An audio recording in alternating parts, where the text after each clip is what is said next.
Eh bien bonjour à tous, on se retrouve pour une toute nouvelle vidéo des Trip Park Nautique et nous sommes à Plopsaland pour découvrir la nouveauté Boomba Circus. Mais il n'y a pas que ça, puisqu'en fait pour découvrir Boomba Circus, nous sommes ici donc pour la nuit des abonnés. La nuit des abonnés, c'est une soirée qui est donc ouverte à tous les abonnés du parc à partir de 18 h. Donc de 18 h à 23 h, le parc est ouvert exclusivement aux abonnés. Il va y avoir des animations, il va y avoir des DJ et donc l'avant-première justement de Boomba Circus. Pour info, Boomba Circus va ouvrir en 2 temps. Il va ouvrir en fait aujourd'hui avec donc les attractions indoor et le 21, donc le jour de la fête nationale belge, on va avoir une ouverture du Dark Ride parce qu'il faut savoir que ce petit complexe un petit peu comme Mayaland Indoor va posséder donc un Dark Ride qui sera donc le deuxième du site, hein, puisque souvenez-vous on a Bosrand de Plop qui est actuellement ouvert. Donc aujourd'hui sera l'occasion voilà, de découvrir Boomba Circus, de vous présenter également ce que c'est que la nuit des abonnés. Vous voyez il y a des petites animations qui commencent un petit peu à popper. Bon par contre il y a une grosse file d'attente je crois pour des personnages de dessins animés, je ne sais trop rien. Mais écoutez, je vous propose un petit peu qu'on se balade dans le parc et que je vous explique un petit peu ce que c'est que la nuit des abonnés. La nuit des abonnés c'est donc une soirée qui est organisée une fois par an par Plopsaland de Panne. Voilà, donc comment ça s'organise? En gros à partir de 18 h, le parc et les attractions donc, sont uniquement ouverts pour les abonnés et derrière en fait on reçoit donc un coupon qui va nous permettre donc de passer sur différents stands. Généralement voilà c'est des partenaires du parc Plopsa, des groupes Plopsa qui nous permettent donc d'obtenir un petit peu des goodies gratuits et surtout de la bouffe. Cette année c'est beaucoup de bouffe. On va avoir des pâtes, on va avoir des sucreries, des boissons. Je pense pas que c'est sur ça qu'on va réellement s'y attarder, mais on va plus surtout voilà découvrir un petit peu l'événement exceptionnel qui est donc l'ouverture, l'avant-première surtout de Boomba Circus et les différents petits événements annexes. Je pense notamment au concert de K3. Bon moi je m'en fous un peu, mais je sais que ça a son petit effet quand même chez les Néerlandais et surtout voilà chez les plus jeunes. Et on aura donc un DJ qui va jouer, ou une DJette, si je peux m'exprimer ainsi, qui va se produire donc sur la Drumsplane, donc sur la place du village, c'est la place principale. Hein. Ça a été déplacé parce qu'auparavant c'était du côté de Tomorrowland, hein, donc à côté de RTH. C'est vrai que la Drumsplane est quand même plutôt bien adaptée. Ces deux lieux, je pense qu'ils sont pas tout à fait incohérents. Mais vous le voyez, on a Boomba Circus qui est presque terminé. Il reste encore beaucoup de finitions à faire. Ce sera vraiment une soft opening. Hein. On va découvrir la zone un petit peu en avant-première. Voilà, il y aura encore beaucoup de boulot. Mais en tout cas, voilà. Donc déjà, on a la façade qui il n'y a pas beaucoup de détails en fait sur cette façade. C'est très bizarre. Donc je serais très curieux de voir ce que ça va donner à l'intérieur. Mais ce sera pour après, hein, puisque cette vidéo, on va un petit peu se balader dans le parc et mettre à jour mon avis, voilà, sur les attractions, sur la gestion du parc aussi, voir si elle a évolué. Et après, on passera donc à la nuit des abonnés. Attendez. Si je me retourne, normalement, on voit EGF. Mais il est où EGF?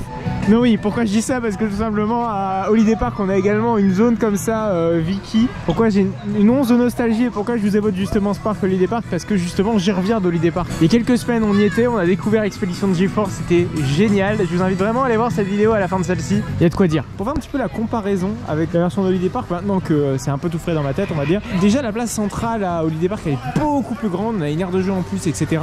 Là c'est vrai que ça va être tout de suite beaucoup plus petit, beaucoup plus étriqué. Faut quand même souligner quelque chose, c'est qu'une bonne partie des boutiques du parc, même toutes les boutiques du parc sont quasiment ouvertes, ainsi que tous les stands de bouffe, etc.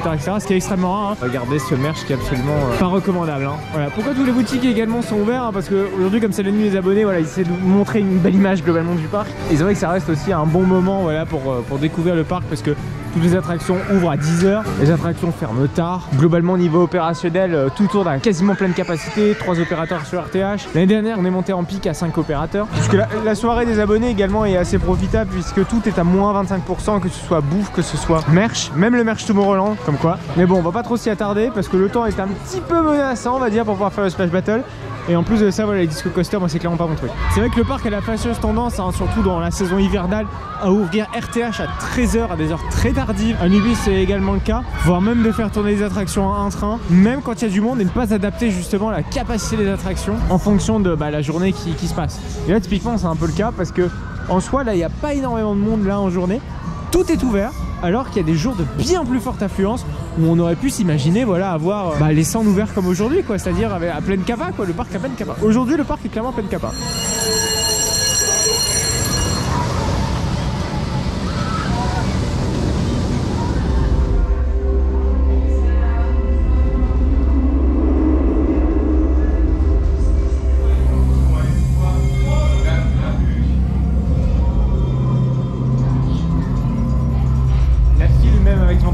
médiocre made in Plopsa, elle est toujours aussi belle. Ça veut dire vraiment que la base est bonne, et très très bonne.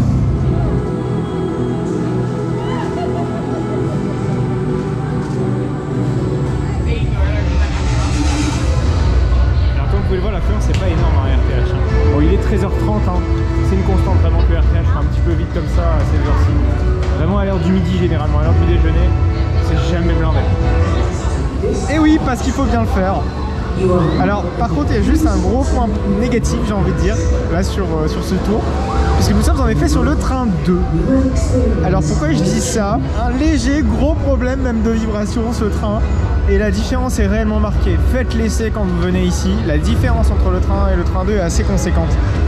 Allez c'est parti, donc on va un peu souffrir. Alors par contre, point positif, c'est qu'il fait chaud, donc forcément les trains chauffent très très bien. Et ça c'est pas pour me déplaire, hein, très sincèrement. Puisque justement ce petit point de vitesse, on va-t-on dire, il a une influence assez importante sur les tours, sur Ride to Happiness. Parce qu'en effet, quand il est très très très rapide comme il était à son ouverture, c'était génial. Bref, c'est parti. Oh putain. Ah oui, là il est bon.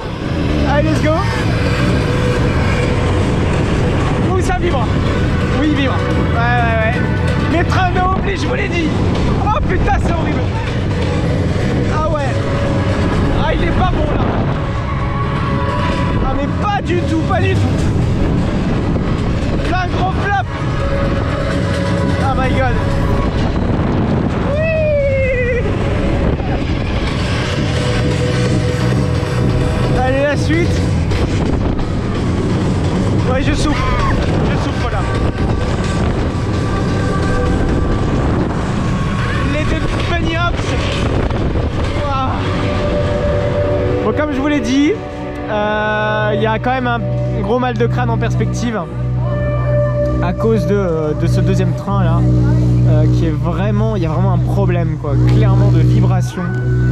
C'est pas supportable, vraiment pas supportable, et c'est bien dommage puisque lui, le train 1 est assez irréprochable. En tout cas, les vibrations sont vraiment supportables sur le train 1, et ce train-ci est vraiment dans un état assez lamentable, et ça c'est dommage quoi. Avant c'est vraiment qu'un problème de vitesse, là on se retrouve avec et un problème de vitesse et un problème de vibration. C'est dommage. Là je sais pas quoi dire, hein. Je ne suis pas... Je serais incapable de dire quel est le problème en profondeur, mais y a une chose est sûre, c'est que c'est le train 2 qui merdouille. Alors comme vous pouvez le voir, on a des roues de friction qui ont été installées sur le top hat. En fait c'est un mécanisme qui a été installé après coup, hein, presque un an après l'incident qu'il y a eu donc sur RTH où un train restait bloqué là-haut sur le top hat. Donc ces roues de friction sont présentes justement en cas de rollback, puisque désormais c'est possible, hein, j'ai envie de dire qu'un train puisse se bloquer là-haut.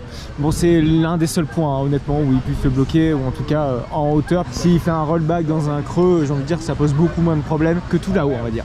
Et voilà, donc c'est pour ça que désormais RTH a des roues de friction. Donc ces roues de friction ont été installées bien après. C'est au mois de février, je crois, février-mars, où le coaster a fermé, je crois, 2 mercredis. Ils ont fait en sorte de garder le week-end ouvert. Donc il y a eu du boulot de fait, hein, ouais. Il y a eu des câbles de passé, là, tous les chemins de câbles que vous voyez juste en dessous du rail, tout ça c'est nouveau. Des colliers également qui sont été installés au niveau des supports, voilà, pour pouvoir contrôler justement ces roues de friction.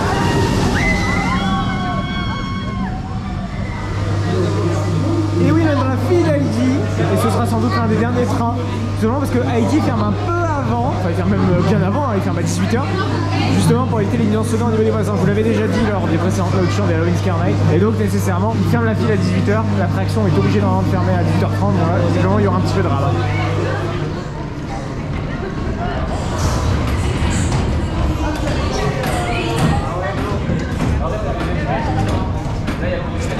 Ça y est, il est l'heure de découvrir donc Boomba Circus. Vous voyez, on est accueilli donc par Boomba et ses amis. Extraordinaire évidemment.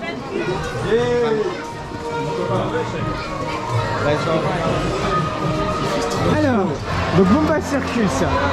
La zone on l'avait déjà visitée donc durant le chantier. Donc on connaît un petit peu la disposition de la zone. Donc on a donc 2 flat rides, on a le Crazy Bus qui est au fond et on a le genre de ballon là. Derrière donc on a une petite piscine à boules. On a le théâtre Boomba avec le Boomba Theater, donc il va y avoir quelques petites représentations de Boomba. Alors Bumba s'en va, évidemment on est triste, mais ça va nous permettre évidemment de continuer un petit peu la découverte de la zone. Donc là ici on va voir le Future Dark Ride Bumba en voyage, donc il va ouvrir le 21 juillet, donc il manque un petit peu une bonne partie de la file d'attente. Par contre je suis assez étonné, ah oui on a quand même une partie intérieure qui a l'air de se diriger là-bas. Par contre le parc à bœufs est assez énorme. On a également 2 blocs sanitaires, donc la piscine à boules qui est juste ici, on a également une petite liaison donc avec le restaurant qui est juste ici. Donc en soi l'espace n'est pas énorme non plus, mais ça on l'avait déjà remarqué. Mais par contre il y a une bonne atmosphère, ça va. Par contre la zone est globalement moins détaillée que My Island, ce qui est un peu dommage en soi parce que My Island était vraiment très chouette. Peut-être que ça manque un petit peu en dos, je sais pas, quelque chose qui s'appelle un peu vivant. Par contre c'est un petit peu bourré de gauche, désolé, ça crie un petit peu de partout. Par contre la musique, vous l'entendez, c'est de la musique instrumentale. Ça c'est bien mieux que dans d'autres zones du parc. C'est pas forcément très adapté, voilà, cette musique. Bon là on attend pour faire la Samba Tower.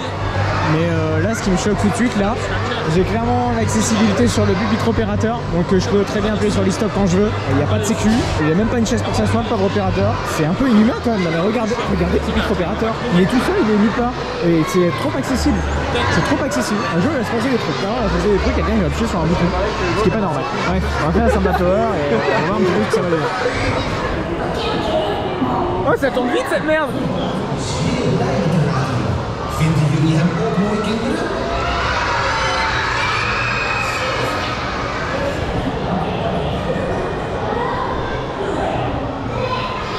On vient sortir du Bumba Balloon. Déjà nous on n'est pas très recherché. Franchement je suis assez pas déçu parce que je ne m'attendais rien de cette zone. Alors certes on n'est pas la cible, mais par contre je trouve ça hyper cloisonné et hyper discriminant, dans le sens que vraiment on sépare une certaine partie de la famille, c'est à dire que vraiment cette zone est vraiment très enfantine, mais finalement les adultes sont là, ils se font chier à subir limite le spectacle, alors que pour moi un bon parc familial ça rassemble les deux.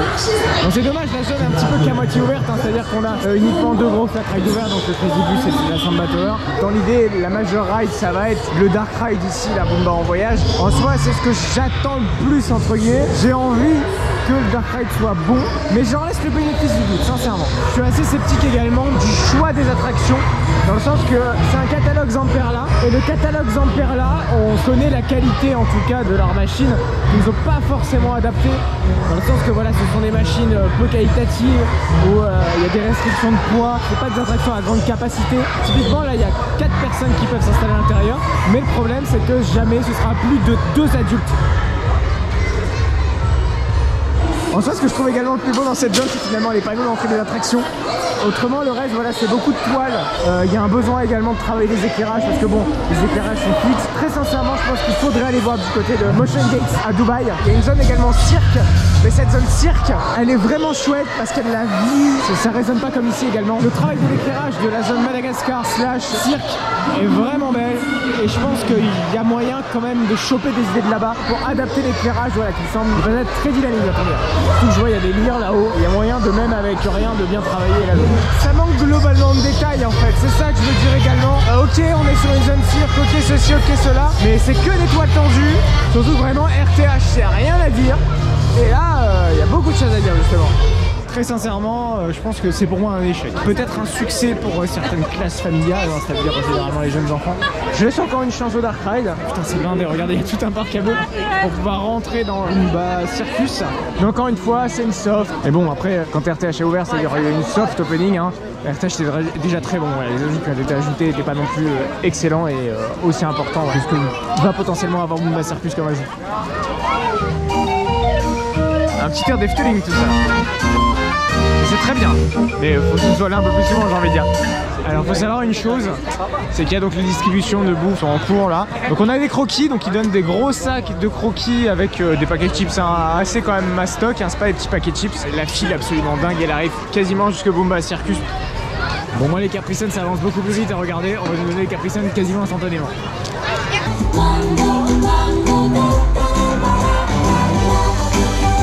Comme vous pouvez le voir, le concert des K3, ça attire quand même du monde. Hein. La place du village est littéralement blindée. Et il y a 2 représentations quand même, hein. Il n'y en a pas qu'une.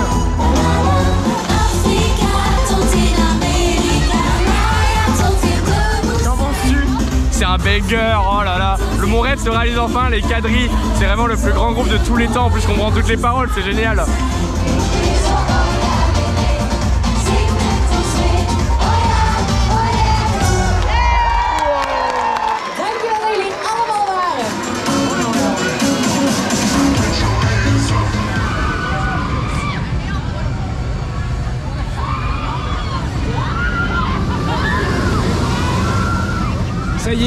Le point d'angle de cette soirée est arrivé, c'est-à-dire faire RTH de nuit. Ah là là là, évidemment les tours de RTH de nuit sont toujours anthologiques. Mais malheureusement cette saison nous n'avons pas de DJ dans la zone et ça c'est bien dommage.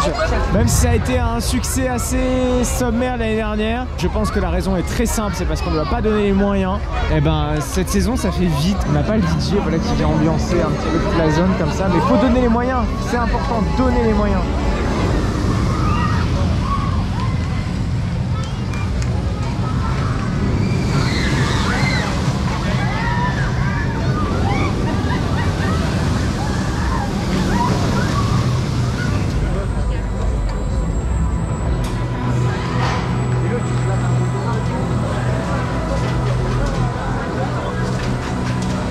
Let's unite and feel the heart of nature.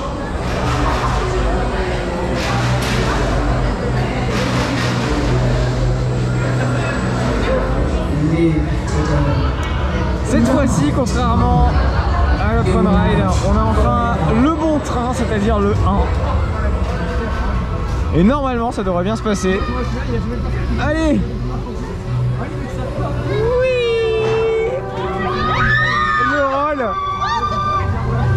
Que je n'apprécie pas forcément.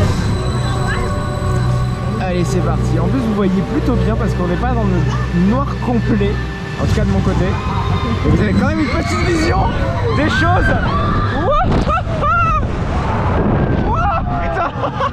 Pardon. Oui. Ah c'est bon. Oh il est rapide.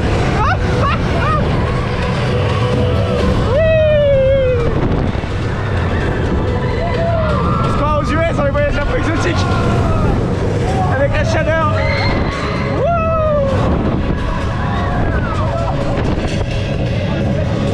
Ouais. Une petite personne du second lunch.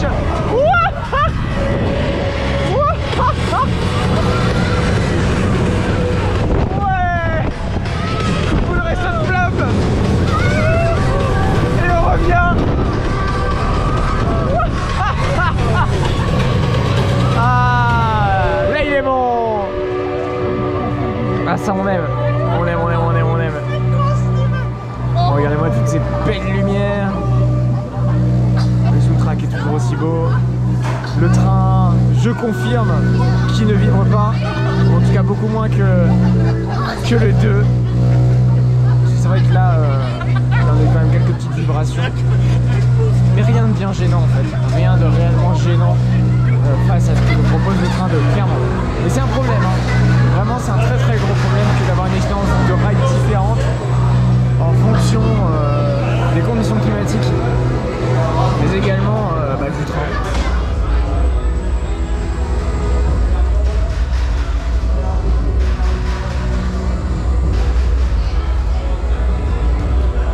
Bon malheureusement il y a un train qui déconne. Là, je dis malheureusement c'est surtout pour les pauvres opérateurs qui vont devoir faire des heures sup.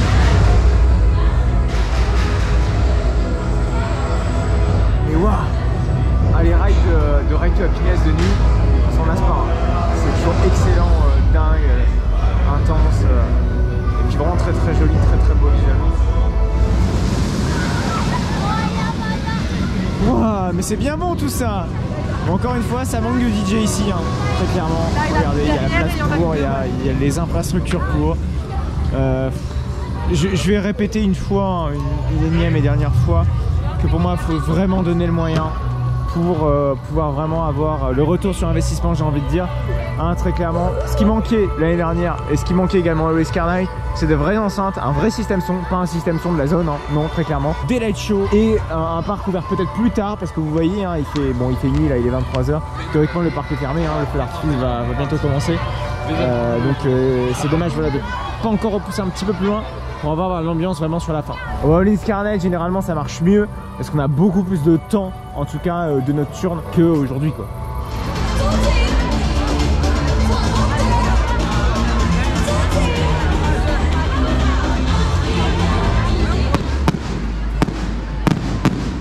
Et voilà, c'est donc la fin fin de cette vidéo à Plopsaland de Pan pour donc la nuit des abonnés. Alors, il y a du bon, il y a du moins bon, il y a du positif comme du négatif. Aujourd'hui, ce qui pose beaucoup de problèmes avec cette nuit des abonnés, bon, autant il y a eu des choses très sympas, vraiment chouettes. Voilà, c'est vrai que c'est toujours un plaisir, voilà, de venir, de faire des rides de 1000 RTH, etc. On a découvert aujourd'hui Boomba Circus un petit peu en avant-première, en soft opening.